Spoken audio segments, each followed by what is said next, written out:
नमस्कार दोस्तों, कैसे हैं आप सब। उम्मीद करता हूं कि आप सब लोग स्वस्थ होंगे और अपनी पढ़ाई में व्यस्त होंगे। तो दोस्तों, आज हम जो लेक्चर लेकर के उपस्थित हैं, हमारा यह प्रैक्टिस सेट का जो साइटोलॉजी और जेनेटिक्स का जो प्रैक्टिस सेट चल रहा है, आज का यह तीसरा लेक्चर है। इसके पहले हमने 60 प्रश्नों को करा दिया। ठीक है दोस्त, तो आज का हमारा यह तीसरा लेक्चर है। चलिए देख लिया जाए अपने इस लेक्चर में। और एक बार और आप लोगों से ये कहना चाहेंगे कि एक बार आप लोग फटाफट वीडियो से भाई थोड़ा सा शेयर कर दीजिए। देखिए, कल तो मजा कम आया था, कल तो ऐसा हो रहा था मूड की अब वीडियो ना डालें प्रैक्टिस सेट का। ठीक है, क्योंकि आप लोगों की संख्या जो थी बहुत कम थी, इसलिए मैंने भी क्वेश्चन की संख्या घटा दिया है आज। ठीक है, तो चलिए एक बार फिर से आज शुरू करते हैं। और आप ज़्यादा से ज़्यादा संख्या अगर दिखाएंगे भाई, तब तो हम बिल्कुल शुरू रहेंगे, नहीं तो हम भी आराम से बैठ जाएंगे, कोई बात ही नहीं रहेगी। ठीक है, चलिए देख लिया जाए आज का हमारा पहला प्रश्न क्या कह रहा है दोस्त। तो पहला प्रश्न क्या कह रहा है, इसकी तरफ देखते हैं।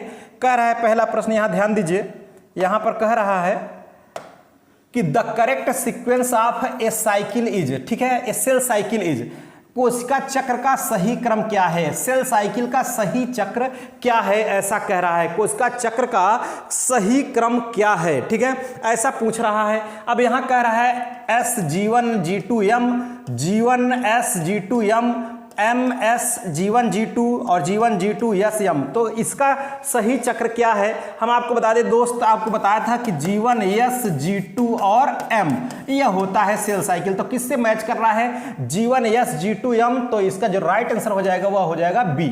B is the right answer. ठीक है दोस्त, B is the right answer. 62 का जो है 62 नंबर का question B is the correct. ठीक है, सही है इसका आंसर। ठीक है, चलिए अगले प्रश्न में देख लेते हैं कि अगला प्रश्न क्या कह रहा है भाई। अगले प्रश्न की तरफ कह रहा है chromosomal puff, chromosomal puff are found in. अब ये पफ क्या है, जहां आप देखते हैं थोड़ा सा झुंड टाइप का, आपने गुणसूत्र दो पढ़ा होगा, एक पॉलीटीन क्रोमोसोम और एक लैंप ब्रूस क्रोमोसोम। अगर आप नहीं पढ़ा तो एक बार फिर से उसका स्ट्रक्चर देख लीजिए। ठीक है, तो क्रोमोसोमल पफ पाए जाते हैं, किसमें पाए जाते हैं, कह रहा है लैंप ब्रूस क्रोमोसोम में, कि मनुष्य के सेक्स क्रोमोसोम में, कि मनुष्य के ऑटोसोम्स में, कि पॉलीटीन क्रोमोसोम में, किसमें पाए जाते हैं। ठीक है, इसका जो राइट आंसर होगा वह क्या होगा, फटाफट देखिए, आप लोग कमेंट भी करते रहिए, ऐसा नहीं कि बिल्कुल आप सो जाइए। ठीक है, 63 नंबर का क्वेश्चन का राइट आंसर क्या होगा, और वीडियो को फटाफट शेयर भी करते रहिए, तब मजा आएगा। देखिए, कल तो लाइक की संख्या कम थी, हम देख रहे थे, संख्या आप लोग ज्यादा थे, देख रहे थे, लेकिन लाइक की संख्या कम थी। ठीक है, तो थोड़ा सा इसका भी ध्यान रखिए भाई, तब तो थोड़ा सा हमारे अंदर भी ऊर्जा आएगी। ठीक है, 63 नंबर का जो क्वेश्चन है वह D is the right answer. Polytene chromosome में क्रोमोसोमल पफ पाए जाते हैं। ठीक है, चलिए अगला प्रश्न क्या कर रहा है, अगले प्रश्न की तरफ हम बढ़ते हैं। अगला प्रश्न देखिए, 64 नंबर का क्वेश्चन क्या कह रहा है, इसको देख लिया जाए। कह रहा है कि द फंक्शन ऑफ प्रोटियोसोम्स, ठीक है, द फंक्शन ऑफ प्रोटियोसोम्स यानी प्रोटियासोम का कार्य क्या है, प्रोटियासोम का कार्य क्या है, ऐसा कह रहा है। प्रोटियासोम क्या है, अब कुछ लोग तो सोच रहे होंगे कि ये तो हम पहली बार सुन रहे हैं कि प्रोटियासोम क्या है। ठीक है, लेकिन इसको ध्यान रखिए कि ये बहुत ज्यादा इंपॉर्टेंट क्वेश्चन है। 100 प्रश्नों की सीरीज में आपका पक्का ये क्वेश्चन फंसने वाला है दोस्त। ठीक है, अगर आपका क्वेश्चन फंस गया तो आप निकल जाएंगे। ठीक है, अगर ये क्वेश्चन नहीं फंसा तो आप फंस जाएंगे। ठीक है, अब इसका राइट आंसर क्या हो जाएगा, प्रोटियासोम का कार्य क्या है, कह रहा अनावश्यक या खंडित प्रोटीन्स का प्रोटियोलाइसिस के द्वारा निम्नीकरण, न्यूक्लिक अम्ल का निम्नीकरण, पूर्णतः कार्यकारी प्रोटीन का निम्नीकरण, लिपिड का निर्माण एवं संग्रह। ठीक है, और यहां इंग्लिश भी आप देख लीजिए दोस्त, यहां पर इंग्लिश भी हमने इसलिए दे रखा है। तो इसका जो राइट आंसर है वह क्या हो जाएगा, इसका राइट हो जाएगा बिल्कुल ए इज द राइट आंसर। अनावश्यक या खंडित प्रोटीन्स का प्रोटियोलाइसिस के द्वारा निम्नीकरण, डिग्रेडेशन ऑफ अनडीडेड और damaged proteins by proteolysis is the right answer. ठीक है, चलिए अगला प्रश्न क्या कह रहा है, 65 नंबर को देखते हैं। 65 नंबर का क्वेश्चन क्या कह रहा है, उसको भी देख लिया जाए। देखिए, कह रहा है 65 नंबर में कि कह रहा एटीपी इज एडेनोसिन ट्राइफॉस्फेट। ठीक है, एडेनोसिन ट्राइफॉस्फेट क्या है, ऐसा कह रहा है कि एडेनोसिन ट्राइफॉस्फेट है। अब क्या है आपको बताना है, an enzyme which brings about oxidation A hormone A molecule with high energy phosphate bond A protein. तो क्या है दोस्त, ऑक्सीकरण करने वाला एंजाइम है, कि एक हार्मोन है, कि एक उच्च ऊर्जा वाले फॉस्फेट बंध से युक्त अणु है, कि एक प्रोटीन है, क्या है, एटीपी। ठीक है, अब इसका राइट आंसर तो बिल्कुल आना ही आना चाहिए। देखिए, कुछ लोग इसमें एक्सेप्शन डालते हैं। मैंने कहा था कि अगर आपको कोई क्वेश्चन में डाउट लगता हो तो उसका आप एक फोटो खींच करके आप पेस्ट कर दीजिए कि ये देख लीजिए, ऐसा होगा। ठीक है, ऐसा नहीं है, पूरे एक क्वेश्चन पर कार्य किया जाता है, तब जाकर उसके आंसर को निकाला जाता है, उसके प्रश्न को रखा जाता है। ठीक है, तो इसका जो राइट आंसर हो जाएगा वो हो जाएगा एक उच्च ऊर्जा वाले फास्फेट बंध से युक्त अणु होता है, क्या होता है, ATP. ATP is the A molecule ATP is a molecule with high energy phosphate bond, ठीक है, सी इज द राइट आंसर। चलिए अगला प्रश्न क्या कह रहा है, अगले प्रश्न की तरफ हम बढ़ लेते हैं कि अगला प्रश्न क्या कह रहा है। 66 नंबर का क्वेश्चन क्या है, देखिए कह रहा है कि the ribosomes are composed of protein and, यानी कह रहा है राइबोसोम में प्रोटीन के अलावा और क्या होता है, मतलब जो राइबोसोम होता है कह रहा है प्रोटीन और इसके साथ किसका ये बना होता है, ठीक है, कौन, राइबोसोम, ठीक है। अब बताइए राइबोसोम किसका किसका बन, कह रहा है कि राइबोसोम के साथ साथ क्या क्या होता है, राइबोसोम होता है और प्लस होता है, कह रहा है आरआरएनए होता है कि एमआरएनए होता है, टीआरएनए कि एसआरएनए, ठीक है, कि राइबोसोमल आरएनए होता है कि मैसेंजर आरएनए कि ट्रांसफर आरएनए कि सॉल्युबल आरएनए, क्या होता है इसका जो राइट आंसर हो जाएगा 66 नंबर का जो आंसर होगा वह क्या होगा इसके साथ भाई, तो इसके साथ हो जाएगा आरआरएनए, ठीक है, ribosome plus rRNA is the right answer, A is the right answer, इसका सही उत्तर क्या हो जाएगा, ए इज द राइट आंसर, ठीक है। चलिए अगला प्रश्न हमारा क्या कह रहा है, अगले प्रश्न की तरफ हम बढ़ लेते हैं, देख लीजिए अगला प्रश्न क्या कह रहा है भाई, बहुत ज्यादा इंपॉर्टेंट है ये प्रश्न, इनको आप एक बार जरूर देखिएगा, यह परीक्षा है, इसको आप सीरियसली लेके चलिए, हल्के में नहीं भाई, नहीं एक बार अगर मौका चूका तो फिर से दोबारा 5 साल नहीं आने वाला है। आप देखें रिजल्ट फंस जाता है तो रिजल्ट भी नहीं आता है जल्दी, समझ रहे हैं, इसी तरीके से एक एक स्टेप पर निकलना बहुत मुश्किल हो जाता है। अपने टाइम को वेस्ट मत करें आप लोग, बिल्कुल आप जुड़ जाइए हर तरीके से, अपने नींद को त्याग दीजिए तो सफलता आपको जरूर मिल जाएगी मेरे दोस्त, ठीक है। देखिए कह रहा है कि transfer of genetic information from one generation to other is accomplished by, ठीक है, कह रहा अनुवांशिक सूचना का एक पीढ़ी से दूसरी पीढ़ी में स्थानांतरण होता है, अनुवांशिक सूचना का एक पीढ़ी से दूसरी पीढ़ी में स्थानांतरण जो होता है कह रहा किसके द्वारा होता है, ठीक है, अनुवांशिक सूचना का स्थानांतरण एक पीढ़ी से दूसरी पीढ़ी में जो होता है किसके द्वारा होता है, कह रहा है कि डीएनए के द्वारा होता है, किसके द्वारा, डीएनए के द्वारा कि ट्रिपलेट कोडान के द्वारा, टीआरएनए के द्वारा कि एमआरएनए के द्वारा, किसके द्वारा होता है, ठीक है, ऐसा प्रश्न में कह रहा है। तो इसका राइट आंसर क्या हो जाएगा भाई, अनुवांशिक सूचना का एक पीढ़ी से दूसरी पीढ़ी में स्थानांतरण कौन करता है, डीएनए करता है, कौन करता है, DNA, DNA is the right answer, ठीक है, DNA is the right answer, इसका सही आंसर है। अगला प्रश्न क्या कह रहा है, 68 नंबर को देख लिया जाए, 68 नंबर क्या कह रहा है, इसको ध्यान दीजिए, 68 नंबर क्वेश्चन जो कह रहा है, कह रहा है replication of DNA does not require, ठीक है, रिप्लिकेशन डीएनए के द्विगुणन में आवश्यकता नहीं होती है, यहां ध्यान रखिएगा, रिप्लिकेशन डीएनए के रिप्लिकेशन में आवश्यकता नहीं होती है, तो किसकी आवश्यकता नहीं होती है इसकी रिप्लिकेशन में, ऐसा कह रहा है किसकी किसकी आवश्यकता कह रहा है, डीएनए पॉलीमरेज की कि डीएनए जाइरेज की, लाइगेज की, डीएनएज की, किसकी आवश्यकता नहीं होती है, ऐसा कह रहा है। तो इसका जो राइट आंसर हो जाएगा वह हो जाएगा मेरे दोस्त D is the right answer, DNA as की, एज की, देखिए यहां डीएनए नहीं है, डीएनएज, ठीक है, तो इसकी आवश्यकता नहीं होती, बाकी सबकी आवश्यकता होती है, ठीक, तीनों की, ठीक है। चलिए अगला प्रश्न क्या कह रहा है, अगले प्रश्न की तरफ हम फटाक से बढ़ते हैं।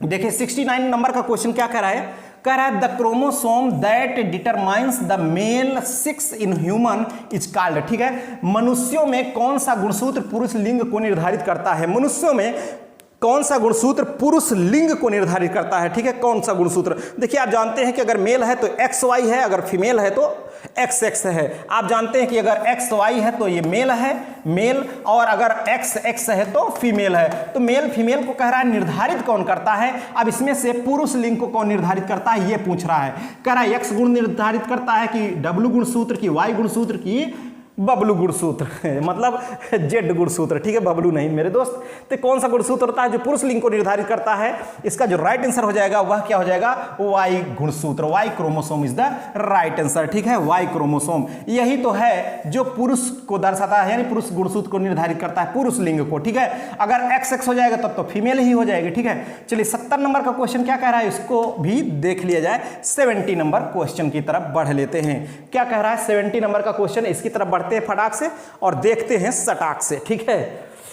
चलिए 70 नंबर, और एक बार और थोड़ा सा संख्या ले आइए भाई, आप लोग संख्या ले आइए, देखिए मैं देखता हूँ एक एक चीज़, आप लोग अगर कहीं देख रहे हैं कुछ आपको प्रॉफिट होने वाला है, या तो आप लोग भाग ही जाइए ग्रुप से निकल करके, ठीक है, कि बिल्कुल नहीं पढ़ना तो चले जाइए, बोझ ना बने रहिए, ठीक है, सीधी सी बात है। अगर आप हैं तो थोड़ा सक्रियता दिखाइए, मैं देखता हूँ कि आप लोग शेयर नहीं करते, एक जगह बैठ करके केवल कमेंटबाजी करते हैं और बताएंगे फलाना है, ये ढिमका है सर, इसमें रॉन्ग है, ये रॉन्ग है, अरे कमियाँ निकालना तो सब जानते हैं, अपने अंदर कमी झाँक के निकालिए तो बहुत मुश्किल मुश्किल हो जाता है मेरे दोस्त। यहाँ तो हीरे में भी कमी निकालने वाले लोग हैं कि बता देंगे कि कुछ ज़्यादा ही चमक देता है, गड़बड़ है इसकी चमक, समझ रहे हैं। तो इस टाइप से हम कहते हैं कि आप निष्क्रिय होकर बैठे हैं तो निष्क्रिय होकर के बैठने से कुछ हासिल होने वाला नहीं है। और हमेशा किसी को भी देखिए तो उसके आप नहीं उसकी आप अच्छाई कर सकते हैं तो कम से कम बुराई भी ना करिए, ठीक है। और हम आपको बता दें कि ये मेरी जो क्लास होती है मैं बिल्कुल फ्री देता हूं अपनी क्लास, एक भी जो है पेड क्लासेस नहीं होती है मेरे दोस्त, आप लोग देखते ही रहते हैं। और मैं आपको बता दूं जिस सीक्वेंस में बता दिए आप देख लीजिए, कहीं पर भी कोई भी इस तरीके से सीक्वेंस में भाई कौन मुफ्त में देने के लिए यहाँ खाली है। इस कारण से तो कई लोग जो है बड़े विरोध में हम आ जाते हैं उनके, ठीक है। तो भाई आप लोगों से यही निवेदन है कि एक बार आप लोग वीडियो को ज़्यादा से ज़्यादा शेयर करिए और संख्या ले आइए आप लोग, ठीक है। फटाक से संख्या होगी तो हमारा भी मनोबल थोड़ा सा बढ़ेगा और मजा आएगा। तो हम एक नए नए दमदार ट्रिक ले आते रहेंगे। अभी आप देख रहे हैं 2 दिन से हम ट्रिक भी ले आ रहे हैं आपके लिए, ठीक है। तो देख लीजिए म्यूटेशन 70 का क्या कह रहा है कि mutation theory explaining organic evolution was proposed by, कह रहा है कि जैविक विकास को वर्णित करने वाले उत्परिवर्तन के सिद्धांत को प्रतिपादित किया था। जैविक विकास को वर्णित करने वाले उत्परिवर्तन के सिद्धांत को प्रतिपादित किसने किया था, ठीक है, ऐसा कह रहा है हुंगो डी ब्रीज ने, कि लुई पास्चर ने, चार्ल्स डार्विन ने, डब्ल्यू हार्वी ने, किसने किया था भाई, किसने प्रतिपादन किया था? इसका जो राइट आंसर है वह क्या हो जाएगा, Hugo de Vries. Hugo de Vries is the right answer, ठीक है, हुंगो डी ब्रीज। चलिए अगला प्रश्न क्या कह रहा है, अगले प्रश्न की तरफ बढ़ते हैं। प्रश्न नंबर 71 की तरफ बढ़ लेते हैं। क्या कह रहा है देख लीजिए 71 कह रहा है ribosomal RNA plays an important role in, ठीक है, राइबोसोमल आरएनए महत्वपूर्ण भूमिका निभाता है। राइबोसोमल आरएनए महत्वपूर्ण भूमिका किसमें निभाता है, ऐसा कह रहा है। आरएनए किसमें महत्वपूर्ण भूमिका निभाता है, कह रहा है कि राइबोसोम की संरचना बनाए रखने में, राइबोसोम की संरचना बनाए रखने में महत्वपूर्ण भूमिका निभाता है, कि एम आरएनए के साथ जुड़ने में भूमिका निभाता है, कि प्रोटीन संश्लेषण में भूमिका निभाता है, कि उपर्युक्त सभी में। इसका राइट आंसर क्या हो जाएगा भाई, इसका राइट आंसर क्या होगा? देखिए जहां संदेह की उपस्थिति, जहां संदेह थोड़ा सा होता है मैं इसलिए बता देता हूं, ठीक है, कोई बहादुरी की बात नहीं होती है इसमें। आप देख लीजिए इसका तो हमारे हिसाब से जो राइट आंसर होना चाहिए वो डी होना चाहिए। अब ये मत कहिए कि सर डी नहीं है, क्या नहीं है, मैंने बता दिया कि इसका राइट आंसर क्या होना चाहिए, डी होना चाहिए। अब आपके हिसाब से क्या होता है आप भी बताइए, और विथ प्रूफ। अगर आपको क्वेश्चन रॉन्ग निकालना है तो प्रूफ के साथ आपको देना है, कि इमेज भी देनी है, ठीक है। तो चलिए अगला 72, और आपके मैं क्वेश्चन को अगले लेक्चर में अपने शामिल करके दिखा भी दूंगा कि देखिए क्वेश्चन को इन्होंने गलत किया था, ठीक है, और ये बहादुर लोग हैं, ठीक है। चलिए 72 नंबर का क्वेश्चन क्या है, 72 की तरफ बढ़ लेते हैं। 72 क्या कह रहा है भाई, इसको भी देख लिया जाए। देखिए 72 नंबर का क्वेश्चन कह रहा है म्यूटेशन इज, उत्परिवर्तन है, क्या है उत्परिवर्तन? कह रहा है जीन्स का स्थानांतरण है, कि लिंग परिवर्तन है, कि जीनोमिक डीएनए में आनुवंशिक परिवर्तन है, कि पैतृक लक्षणों से विभिन्नता है। Transfer of genes, change of sex, inheritable change in the sequence of genomic DNA, variation from the ancestral type. तो इसका राइट आंसर क्या हो जाएगा, उत्परिवर्तन, अचानक होने वाले परिवर्तन को उत्परिवर्तन कहते हैं। किसमें होने वाले परिवर्तन को उत्परिवर्तन कहते हैं? इसका राइट आंसर क्या हो जाएगा भाई, C is the right answer. Genomic DNA में आनुवंशिक परिवर्तन होता है, ठीक है। जब जीनोमिक डीएनए में आनुवंशिक परिवर्तन होता है तब उसे क्या कहते हैं, उत्परिवर्तन कहते हैं, म्यूटेशन कहते हैं। तो इसका right answer C is the right answer. चलिए अगला प्रश्न क्या कह रहा है, 73 नंबर का क्वेश्चन क्या कह रहा है उसकी तरफ भी बढ़ लेते हैं। देख लीजिए 73 नंबर का कह रहा है the study of genetic improvement of human race is called, ठीक है, मानव जाति के आनुवंशिकता में सुधार के अध्ययन को क्या कहते हैं भाई? मानव जाति के आनुवंशिकता में सुधार का अध्ययन क्या कहलाता है, ऐसा कह रहा है, ठीक है। कि अब इसका राइट आंसर कह रहा है क्या होगा, कि इपिजेनेसिस कहलाता है, कि यूजेनिक्स कहलाता है, कि क्रैनियोलॉजी कहलाता है, कि एथनोलॉजी कहलाता है। तो इसका राइट आंसर क्या हो जाएगा भाई? अगर उधर नहीं समझ में आ रहा है तो इधर देख लीजिए, इपिजेनेसिस कहलाता है, कि यूजेनिक्स, कि क्रैनियोलॉजी, इथनोलॉजी। क्या इसका राइट आंसर क्या हो जाएगा 73 नंबर का? फटाक से आप लोग बताई दीजिए एक बार। देखिए हम आपको बता दें इसका जो राइट आंसर हो जाएगा वो हो जाएगा यूजेनिक्स। क्या हो जाएगा भाई? Eugenix is the right answer, ठीक है। चलिए फटाक से 74 नंबर पर हम बढ़ते हैं, कि हमारा आज का जो 74 नंबर का क्वेश्चन है वह क्या कह रहा है, 74 नंबर का क्वेश्चन, ठीक है, उसकी तरफ भी हम बढ़ लेते हैं, ठीक है। देखिए ये 74 नंबर का क्वेश्चन है, क्या कह रहा है 74 नंबर में? कह रहा है the term gene was given by, term gene किसने दिया था, ठीक है, जीन शब्द किसने दिया था बता दीजिए, जीन शब्द किसने दिया था, ठीक है, जीन शब्द किसने दिया था यह आपको बताना है। देखिए सबसे पहले कोशिका में भागेंगे, कोशिका के अंदर आप कहां जाएंगे, कोशिका के अंदर आप केंद्रक में जाएंगे, केंद्रक में क्रोमैटिन धागे होते हैं। क्रोमैटिन धागे जो होते हैं वो जब विखंडित होते हैं तो उसी पर बैठे होते हैं क्या, जीन होते हैं। क्या उपस्थित होते हैं, जीन होते हैं। ठीक है, देखिए मोती के समान। तो अब कह रहा है कि शब्द किसने दिया था, जीन, तो इसका जो राइट आंसर हो जाएगा कह रहा है मार्गन, बेट्सन, जोहानसन और मैकलंग ने। तो इसका राइट आंसर क्या हो जाएगा, जोहानसन। ठीक है, किसने दिया था भाई, Johannsen. C is the right answer. ठीक है, चलिए अगला जो प्रश्न कह रहा है, हमारा अगला प्रश्न क्या है उसकी तरफ बढ़ लेते हैं। कह रहा है 75 में, एक कलर ब्लाइंड वोमेन, यानी जो वोमेन है ये कलर ब्लाइंड है। ठीक है, कलर ब्लाइंड है women, Mary's a normal man, जो मैन है वह नॉर्मल है। ठीक है, नॉर्मल मैन के साथ दियर चिल्ड्रन विल बी, इनके बच्चे कैसे होंगे। कह रहा है एक वर्णांध महिला का एक सामान्य पुरुष से विवाह होता है तो उनके बच्चे कैसे होंगे। ठीक है, वर्णांध, महिला वर्णांध है और पुरुष कैसा है, सामान्य है। अगर इनमें विवाह होता है तो बच्चे कैसे होंगे, ऐसा कह रहा है भाई, इसको बताइए। कह रहा है normal daughters and normal sons, both sons and daughter are colour blindness, colour blind daughter and normal sons, carrier daughters and colour blind sons. इसका जो राइट आंसर होगा वह क्या होगा, फटाक से आप लोग बता दीजिए भाई। ठीक है, इसका आप उत्तर बता दीजिए फटाक से। तो इसका उत्तर क्या हो जाएगा भाई हमारे हिसाब से, तो इसका उत्तर वाहक पुत्री और वर्णांध पुत्र होंगे। ठीक है, वर्णांध पुत्र होंगे और वाहक पुत्री होगी। ठीक है, चलिए अगला जो प्रश्न है 76 नंबर का क्वेश्चन है, उसको भी देख लिया जाए। 76 नंबर का क्वेश्चन, ठीक है, देख लीजिए। 76 में कह रहा है कि क्रॉसिंग ओवर ऑकर्स इन, ठीक है, क्रॉसिंग ओवर घटित होता है, किसमें घटित होता है क्रॉसिंग ओवर। ठीक है, क्रॉसिंग ओवर किसमें घटित होता है, कह रहा है माइटोसिस में होता है कि मियोटिक प्रोफेज में होता है, both mitotic and meiotic prophase कि म्यूटेनिंग सेल में होता है। किस में होता है भाई, समसूत्र में होता है, अर्धसूत्री प्रोफेज में, समसूत्री अर्धसूत्री दोनों के प्रोफेज में, तो परिवर्तनशील कोशिका में होता है। किस में होता है, अब बताइए इसका राइट आंसर क्या हो जाएगा भाई।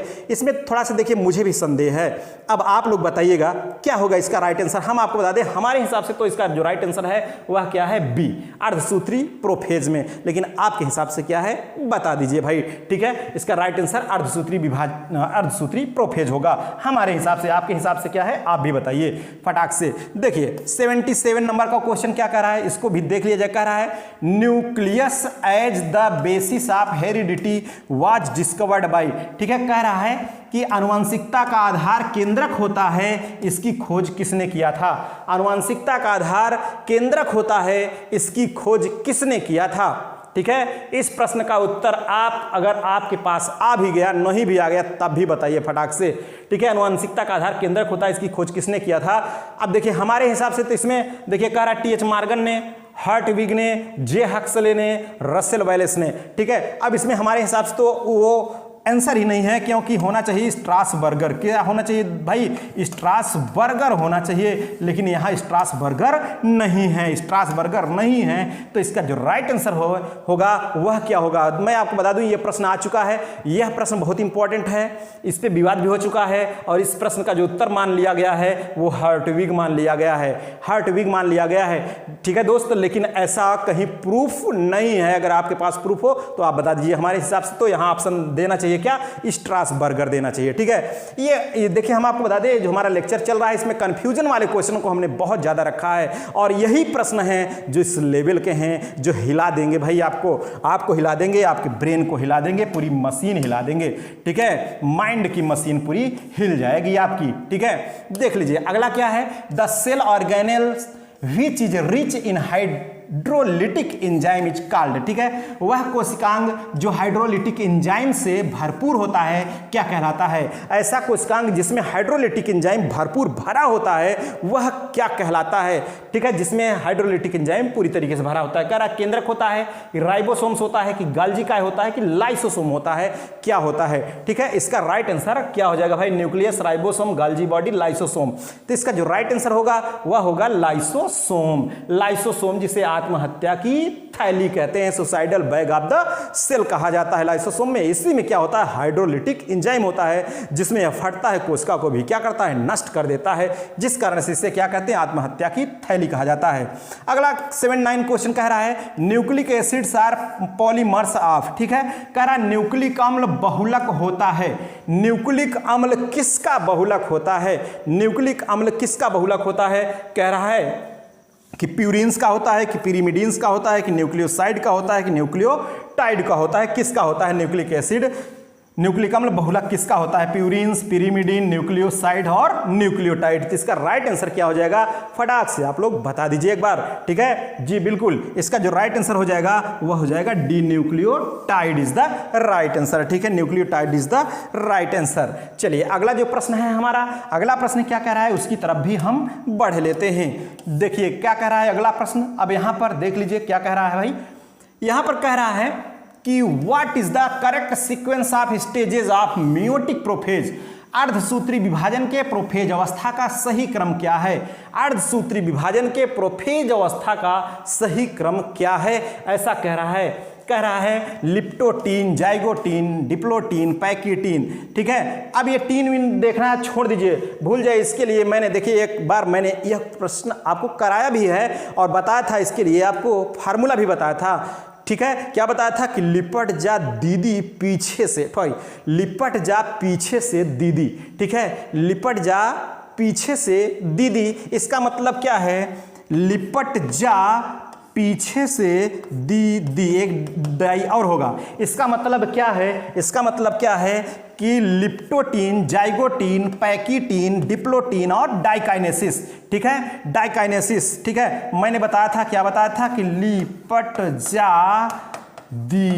लिपट जा पीछे से दीदी, ऐसा मैंने बताया था। तो देखिए मैंने बताया था लिपट, ली का मतलब लिप्टोटीन और जा का मतलब जाइगोटीन, लिपट का मतलब लिप्टोटीन, जा का मतलब जाइगोटीन, पीछे का मतलब पैकीटीन और डी का मतलब होता है क्या, डिप्लोटीन, और डी का मतलब होता है डाइकाइनेसिस, ठीक है। तो इसका राइट आंसर क्या हो जाएगा, C is the right answer, C is the right answer, ठीक है। चलिए आज के हमारे इस लेक्चर में दोस्त बस इतने प्रश्न को हमने शामिल किया था, और हमारा जो अगला लेक्चर होने वाला है उसमें भी हम अभी हमारा एक लेक्चर और बचा है दोस्त, ठीक है, उस लेक्चर को भी हम लेकर के उपस्थित होंगे।